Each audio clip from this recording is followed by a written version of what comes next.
प्रिय विद्यार्थियों, आज हम कक्षा 10 की प्रश्नमाला 10 जो कि बिंदु पथ है उसका अध्ययन करेंगे।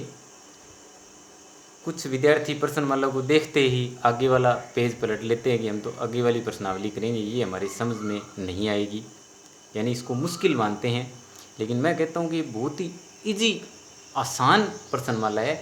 एक बार आपने इसको ढंग से समझ लिया तो आपके 4 नंबर जो माध्यमिक शिक्षा बोर्ड के अंदर एक प्रश्न 1 नंबर का आता है और एक प्रश्न 3 नंबर का, वो 4 नंबर आपके एकदम पक्के हो जाएंगे।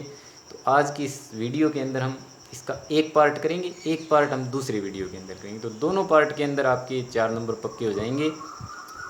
तो सर्वप्रथम हम देखते हैं कि बिंदु पथ क्या होता है। तो बिंदु पथ क्या होता है? बिंदु पथ बिंदुओं का एक विशिष्ट समूह होता है। क्या होता है? बिंदुओं का एक विशिष्ट समूह होता है जो किन्हीं विशेष प्रतिबंधों को संतुष्ट करते हैं। इसके लिए मैं आपको एक उदाहरण लेता हूँ, उस उदाहरण से आप समझोगे। पहले डेफिनेशन भी बिंदु पथ की 1 नंबर में आ सकती है, तो वो याद रखनी है आपको कि कुछ विशिष्ट बिंदुओं का समूह है या समुच्चय होता है जो विशेष प्रतिबंधों को संतुष्ट करता है। अब किस प्रकार करता है, इसके लिए मैं आपको एक उदाहरण के द्वारा समझाता हूँ कि हमारे गांव के पास में एक ढाणी है, उसमें एक किसान है, उसके 2 आम के पेड़ हैं और उन आम के पेड़ों में खूब फल लगते हैं। तो आसपास के बच्चे, क्योंकि वो गांव के पास में है, इसलिए उस आम के पेड़ के फल तोड़ने चले जाते हैं और वो तोड़ तोड़ के भाग जाते हैं। तो उसने क्या किया, एक माली रख लिया और उस माली को क्या कहा, भी तेरे को इन दोनों पेड़ों की ध्यान रखनी है। और ये दोनों पेड़ हैं वो क्या हैं, थोड़े दूर दूर हैं। उसने बता दिया, भाई हमने मान लिया कि ये एक ए बिंदु के ऊपर है, एक ये बी बिंदु के ऊपर है, इतनी इसके बीच में एक दूरी है पर्याप्त। तो अब माली को दोनों पेड़ों की ध्यान रखनी है, तो उसने कंडीशन दे दी, भी आपको क्या करना है, इन दोनों पेड़ों से बराबर दूरी पे रहना है। अगर बराबर दूरी पे नहीं रहोगे, मान लो भी इस पेड़ के पास आ गए तो यहाँ से कोई फल तोड़ ले जाएगा, और यहाँ अगर आ गए तो आप इस पेड़ से फल तोड़ ले जाएगा कोई ना कोई। तो माली की समस्या ये हो गई, भी अब उसको इन दोनों से समान दूरी पे रहना है। तो माली अब देखो कहाँ रह सकता है, तो माली अगर इन दोनों समान दूरी पे रहना है तो माली बिल्कुल बीच में यहाँ रहेगा। अब बताओ, एक ही स्थान पर कोई व्यक्ति कितनी समय खड़ा रहकर रुखाली कर सकता है, रखवाली रख सकता है उसकी। तो माली ने दिमाग लगाया, भी हमारे मालिक की क्या शर्त है कि इन दोनों पेड़ों से समान दूरी पे रहना है। तो समान दूरी पे रहना है, तो अगर मैं यहाँ से थोड़ा सा इधर आ जाऊँ, नीचे की तरफ, इधर थोड़ा एक साइड चला जाऊँ, तो भी मैं इससे उतनी दूरी पे हूँ, इससे भी उतनी दूरी पे हूँ। थोड़ा और नीचे आ जाऊँ, इस तरह से अगर इस पथ पे मैं अगर चलता रहूँ तो ये तो दोनों पेड़ों से समान दूरी पे रहेगा। ये भी नहीं कि इधर ही आए, अगर मैं इधर चलूँ तो भी कोई दिक्कत नहीं है, इस पथ के ऊपर की तरफ। तो इस पूरे पथ के ऊपर माली चल सकता है और अपने मालिक की कंडीशन भी उसमें फॉलो होती रहेगी कि इन दोनों बिंदुओं से वो क्या रहेगा, इन दोनों पेड़ों से, दोनों आम के पेड़ों से वो बराबर दूरी पे रहेगा और दोनों पे निगरानी भी सही रह जाएगी।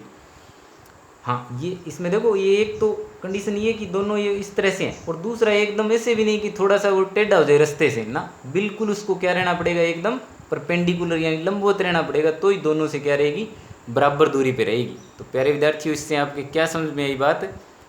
2 दिए गए बिंदुओं से, यानी ये 2 आम के पेड़ हैं, इन 2 दिए गए बिंदुओं से समदूरस्थ बिंदु का बिंदु पथ, यानी इन दोनों बिंदुओं से समदूरस्थ बिंदु का बिंदु पथ, ये हो गया उस माली का रास्ता।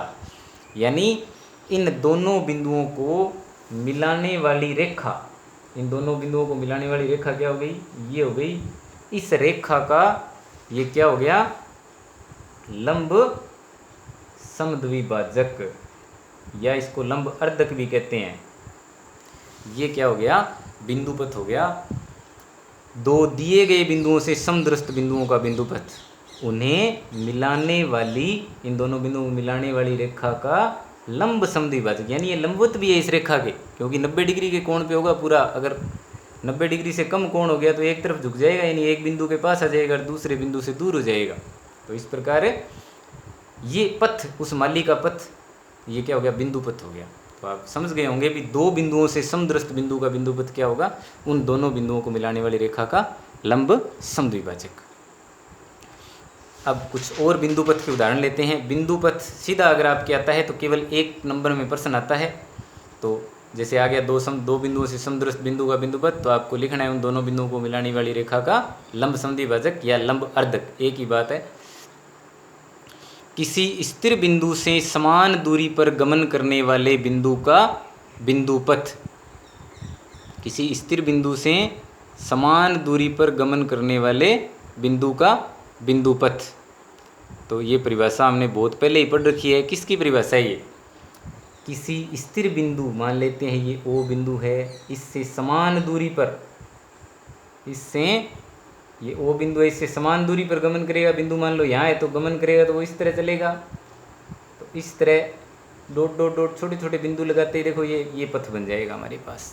क्या बन जाएगा? एक वृत्त बन जाएगा। यानी वो समान दूरी जिसको हम क्या बोलते हैं? वृत्त की त्रिज्या बोलते हैं।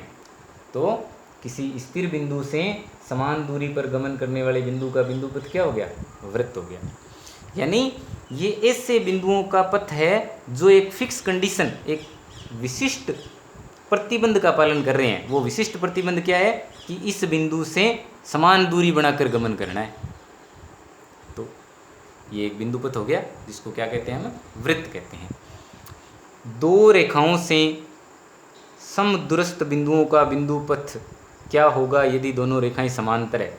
ऐसे भी पूछा जा सकता है प्रश्न कि दो समांतर रेखाओं से समदूरस्थ बिंदु का बिंदु पथ। तो अगर ये दो समांतर रेखाएं हैं, इन दोनों से अगर किसी बिंदु को बराबर रहना है तो उसको कहाँ चलना पड़ेगा भाई? यहाँ चलना पड़ेगा। यानी दोनों रेखाओं के मध्य, दोनों रेखाओं के मध्य, ऊपर या नीचे भी नहीं, ऊपर होगा तो इसके तो नज़दीक हो जाएगा लेकिन इससे दूर हो जाएगा। तो क्या होगा इसका बिंदु पथ? दोनों रेखाओं के मध्य समांतर रेखा, दोनों रेखाओं के बीच में, या मध्य भी कह सकते हो, समांतर रेखा। ये इसका क्या हो गया? बिंदु पथ। दो समांतर रेखाओं से समान दूरी पर गमन करने वाले बिंदु का बिंदु पथ। इसके बाद हम बात करते हैं यदि दोनों रेखाएं क्या हो? प्रतिच्छेदी। दो प्रतिच्छेदी रेखाओं से समदूरस्थ बिंदु का बिंदु पथ क्या होता है?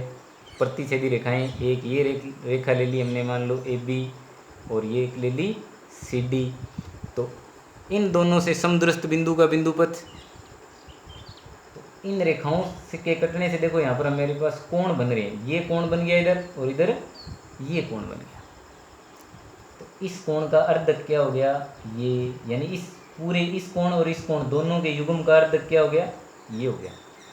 तो ये देखो, इस रेखा से और इस रेखा से हमेशा क्या रहेगा? समान दूरी पर रहेगा ये लाइन।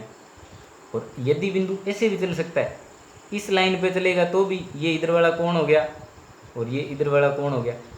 इस बिंदु, अगर बिंदु इस तरह गमन करे तो भी इस रेखा से और इस रेखा से क्या रहेगा? समान दूरी पर रहेगा। तो हम क्या कह सकते हैं? बिंदु पथ उन रेखाओं से बने कोणों के समद्विभाजकों का युग्म। ये इस कोण का और इस कोण का समद्विभाजक ये हो गया। इसी प्रकार इस कोण का और इस कोण का समद्विभाजक ये हो गया। तो कितने समद्विभाजक हो गए? दो समद्विभाजक हो गए। इसलिए क्या हो गया? उन रेखाओं से बने कोणों के समद्विभाजकों का युग्म, यानी दो समद्विभाजक हो गए। तो समद्विभाजकों का युग्म क्या हो गया? इसका बिंदु पथ हो गया। आपको इतनी सी बात केवल याद रखनी है। उन रेखाओं से बने कोणों के समद्विभाजकों का युग्म, दो प्रतिच्छेदी रेखाओं से समदूरस्थ बिंदु का बिंदु पथ होता है। घड़ी के पेंडुलम का बिंदु पथ क्या होता है? घड़ी का पेंडुलम आपने देखा होगा, इस तरह से, मान लो वॉच है तो उसके नीचे इस तरह से पेंडुलम लटकता रहता है। वो इधर से इधर चला जाता है, फिर इधर से इधर चला जाता है, ऐसे इतना ही जाता है वो। तो इस प्रकार वो एक वृत्त का क्या कवर करता है? चाप, आर्क ऑफ सर्किल। तो घड़ी के पेंडुलम का बिंदु पथ यानी कितने पथ पे चलता है? वो वृत्त के चाप पे चलता है, वृत्त का चाप। छोटे छोटे बिल्कुल आपको जवाब याद रखने, बहुत ही आसान सा पार्ट है। त्रिभुज के तीनों शीर्षों से समदूरस्थ बिंदु का बिंदु पथ। त्रिभुज के तीनों शीर्षों से समदूरस्थ बिंदु का बिंदु पथ। तो त्रिभुज के तीनों शीर्षों से समदुरस्त बिंदु का बिंदुपथ क्या होगा? ए, बी और सी, ये दो शीर्ष हो गए। अब ये मैंने रचना कर ली। तो आपने देखा होगा जब हम परिवर्त की रचना करते हैं, हमने प्रश्नमाला 14 रचनाएं पढ़ चुके हैं, हम नहीं किसी ने देखी है तो आप देख सकते हो वीडियो जो पूर्व में मैंने अपलोड की हुई है, कि भुजाओं का हम क्या करते हैं? समद्विभाजन करते हैं। भुजाओं का समद्विभाजन करते हैं तो शीर्षों से समान दूरी पर ये बिंदु हमें प्राप्त होते हैं और एक वृत्त बनता है जो तीनों शीर्षों से होकर गुजरता है।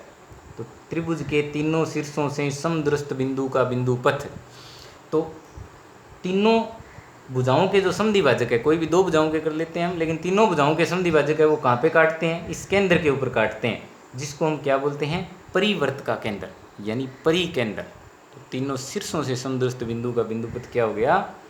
परिकेंद्र हो गया। इसी प्रकार तीनों भुजाओं से समदुरस्त बिंदु का बिंदुपथ क्या होता है? तीनों भुजाओं से। तो इसके लिए हम क्या करते हैं? कोणों का समद्विभाजन करते हैं और अंदर का वृत्त खींचते हैं, जिससे हमें ये प्राप्त होता है बिंदु जो तीनों भुजाओं से क्या होता है? समदुरस्त होता है, और ये होता है अंतःवृत्त का केंद्र। तो तीनों भुजाओं से समदुरस्त बिंदु का बिंदुपथ क्या हो गया हमारे पास? अंतःवृत्त का केंद्र। प्रश्न ऐसे, ये प्रश्न इस तरीके से भी आ सकता है, तीन असंरेख बिंदुओं से समदुरस्त बिंदु का बिंदुपथ। तो ये ए बी सी है, वो क्या है? तीन असंरेख बिंदु है। तो उत्तर यही होगा, परिवर्त का केंद्र। यानी त्रिभुज के तीनों शीर्षों से आ जाए या तीन असंरेख बिंदुओं से आ जाए, तो असंरेख बिंदुओं से क्या बनता है? त्रिभुज बनता है। तो यही आंसर आएगा इसका। अब अगर प्रश्न ऐसे आ जाए कि तीन संरेख बिंदुओं से समदुरस्त बिंदु का बिंदुपथ क्या होगा? तो तीन संरेख बिंदुओं से समदुरस्त बिंदु का बिंदुपथ, ये प्रश्न है आपके प्रश्नमाला का चौथा प्रश्न है, तीन संरेख बिंदुओं से समदुरस्त बिंदु का बिंदुपथ। तो मान लेते हैं हमने ए बी सी तीन बिंदु ले लिए, तो अगर वो बिंदु तीनों से बराबर दूरी पर होना चाहिए, तीनों बिंदु संरेख है, तो ए और बी से बराबर दूरी पे होगा। तो ए बी से यानी दो बिंदुओं से समदुरस्त बिंदु का बिंदुपथ हमने ज्ञात कर चुके हैं कि दोनों रेखाओं को मिलाने वाली रेखा का क्या होता है? वो लंब समद्विभाजक या लंबवर्धक होता है। तो वो यहाँ होगा, मान लेता हूँ मैं, ये एल रेखा के ऊपर होगा। और यदि वो बी और सी से समान दूरी पे होगा तो वो बी और सी के लंब समद्विभाजक पे स्थित होगा। मान लेता हूँ कि ये एम है, इस एम के ऊपर स्थित होगा। तो एल और एम है, दोनों की दोनों रेखाएं क्या है? समांतर है। तो दो समांतर रेखाओं में कोई भी बिंदु उभयनिष्ठ नहीं हो सकता। इसका मतलब ऐसे बिंदु का कोई अस्तित्व नहीं है। यानी थोड़ा सा लिख सकते हो इसको, यदि ए व बी से समदुरस्त है, दुरस्त है, तो वह एल पर स्थित, तो वह किस पे? एल पर स्थित होगा। अगर ए और बी से समदुरस्त है तो, और यदि बी और सी से समदुरस्त है, बी और सी से, बी व सी से समदुरस्त है, समदुरस्त है, तो इस एम रेखा के ऊपर होगा, एम पर होगा, क्योंकि ये लंब समद्विभाजक है। और चूंकि एल और एम का कोई भी उभयनिष्ठ बिंदु नहीं हो सकता, अतः ऐसे बिंदु का अस्तित्व नहीं है, क्योंकि एल समांतर किसके है? एम है।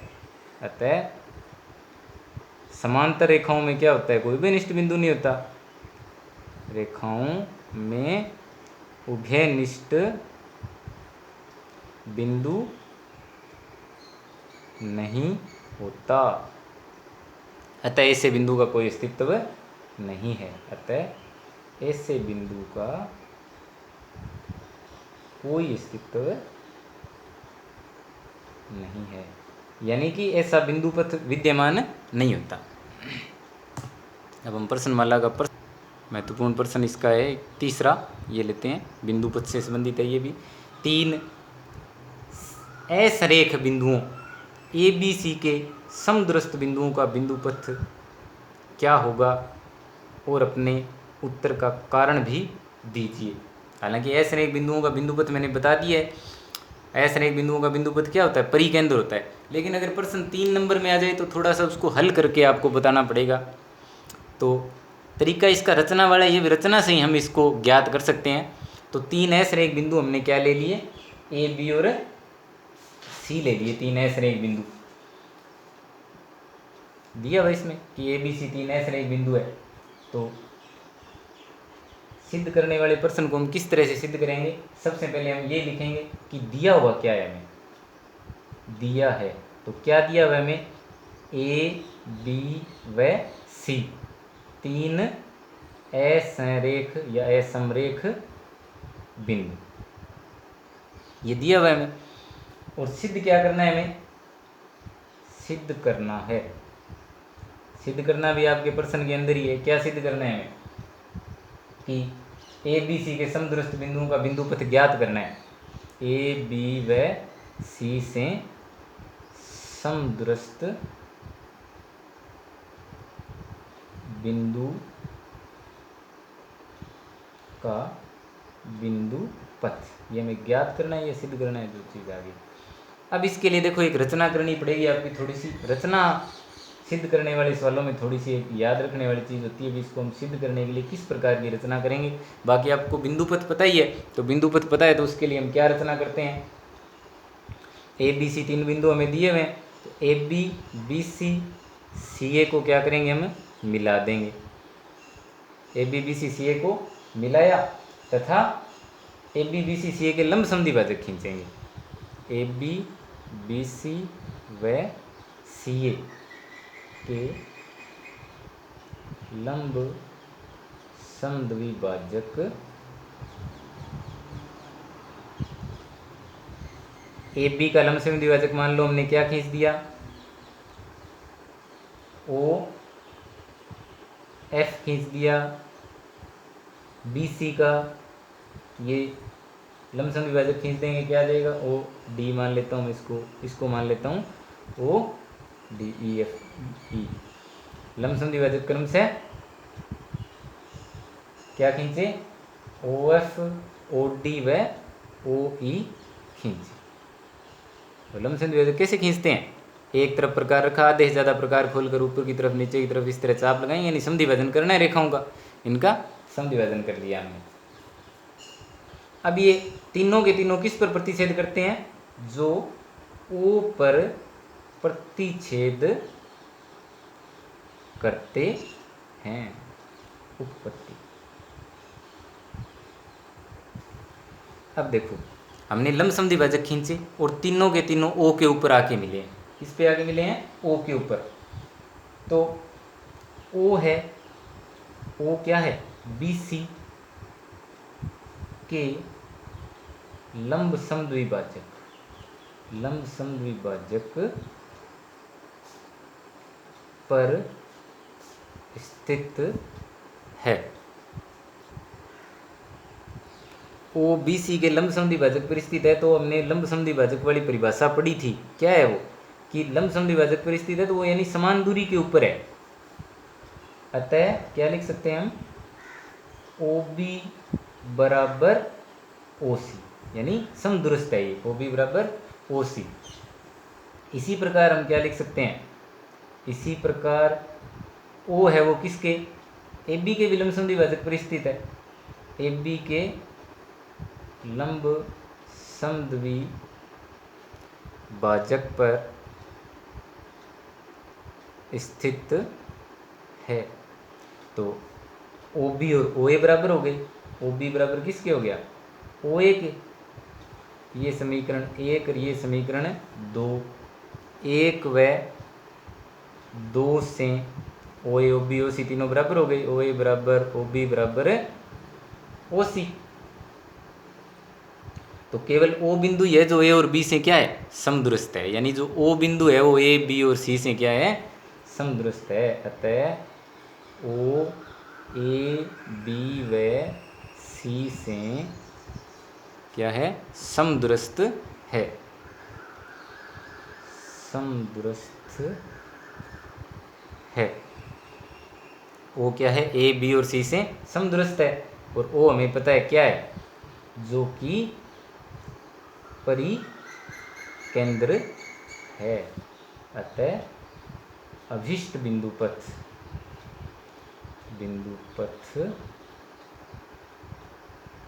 परिकेंद्र होगा।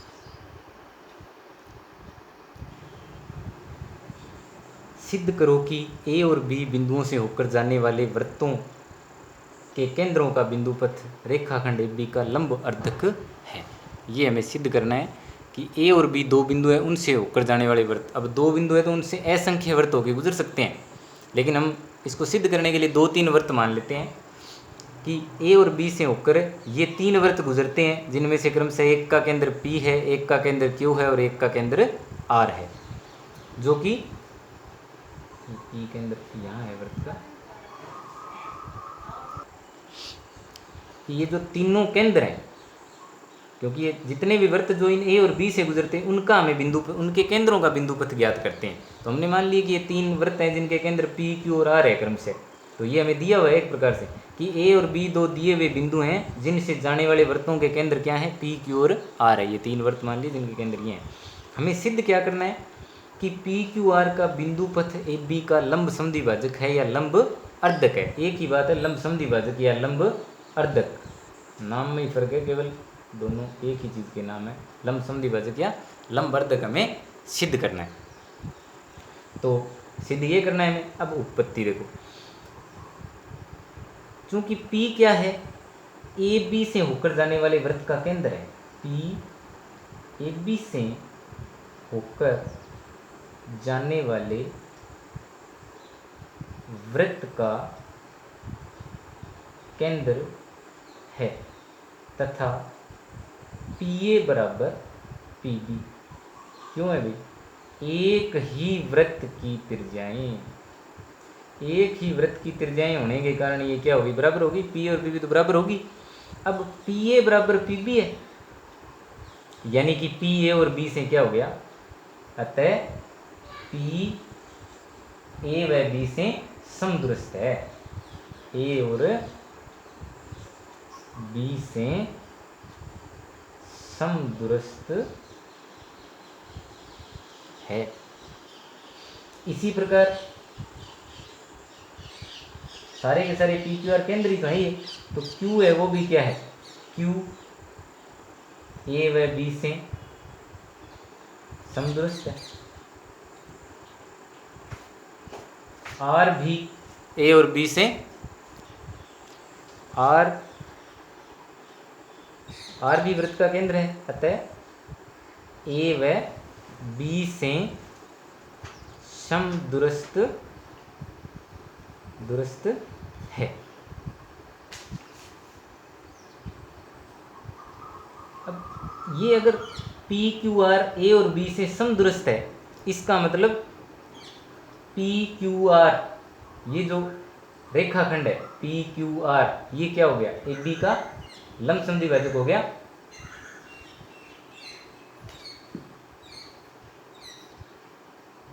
यानी P, Q, R सारे के सारे बिंदु क्या हैं, समदूरस्थ हैं, P, Q, R क्रम से इससे, तो P, Q व R अतः लिखेंगे हम, अतः P, Q व R ए बी के लंब समद्विभाजक पर स्थित हैं। P, Q, R है क्या, वृत्तों के केंद्रों का बिंदुपथ, जो कि वृत्तों के केंद्रों का बिंदुपथ है।